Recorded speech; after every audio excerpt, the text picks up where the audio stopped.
Struan Stevenson, Conservative MEP for Scotland. With the sign-off of the Common Fisheries Policy, what difference are Scottish fishermen now going to start seeing?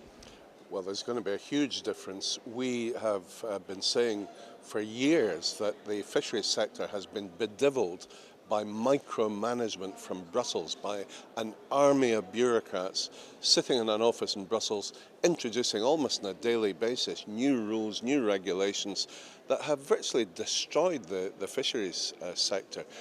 The key principles engaged in the Common Fisheries Policy reform have been to end the discards debacle, where 1.5 million tonnes of perfectly good fish was being dumped over the side every year.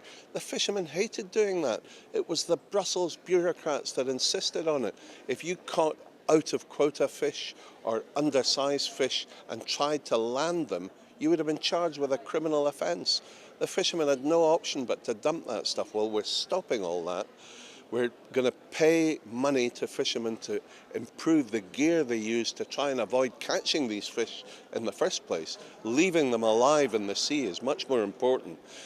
Then any fish that they do inadvertently catch that are undersized, out of quota, they will land and they will be processed for fish meal and fish oil, and the money that the fishermen get will compensate them for landing them and for the fuel that they use in the process. We also have the other big breakthrough in this reform that will be a major significant impact for Scottish fishermen. Regionalisation, giving back day-to-day control of fisheries, management on a day-to-day basis to the stakeholders, to the fishermen, the scientists in the member states. And in Scotland that means, the Scottish producer organisations and the fishermen themselves, taking away control from Brussels, albeit within a framework set by Brussels, and it's up to the member states to ensure compliance. If they fail to comply with the framework, then Brussels has the right to claw back control. There is the best incentive for fishermen in future to behave.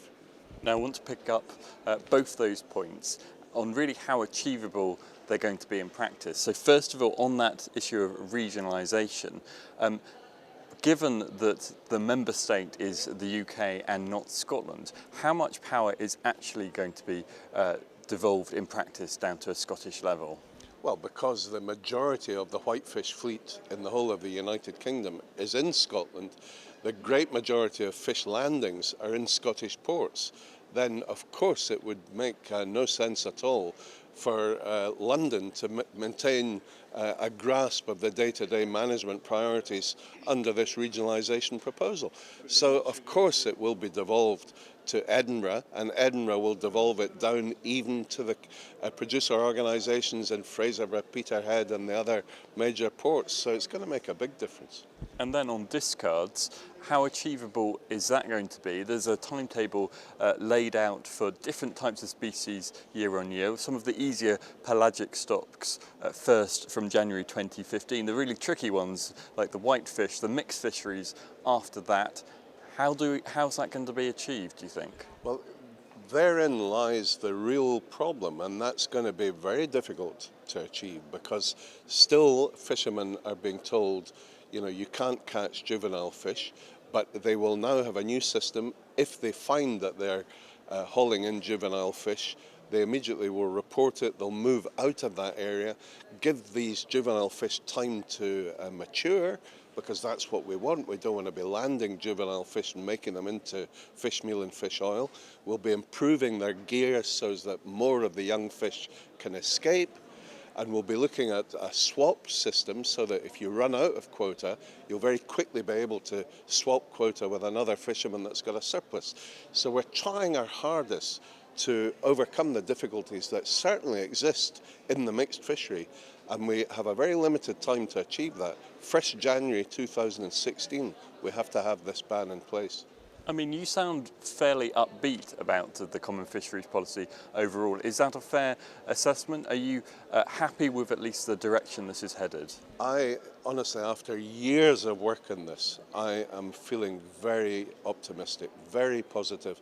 I hear from the fishermen that they have never in their careers, and some of them fishing for the last 30 or 40 years, have never seen cod stocks in the North Sea so buoyant. They've never seen haddock stocks so strong. I think all of the suffering we've had in the past is going to be history, and I think there's going to be a good future for those fishermen that have stuck it out and have, kept a straight and narrow course. Just a final question. The Scottish Fishermen's Federation have said this afternoon that improbable and impossible has been enshrined into law within this common fisheries policy. They're not convinced that everything in there, like discards, like regionalisation, is actually going to work in practice. I suppose what happens now, how it's applied in reality, is going to be the test of the pudding.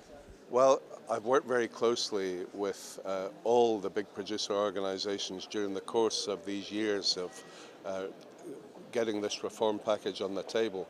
I think I have to quote Maggie Thatcher to them: "Don't bring me problems, bring me solutions."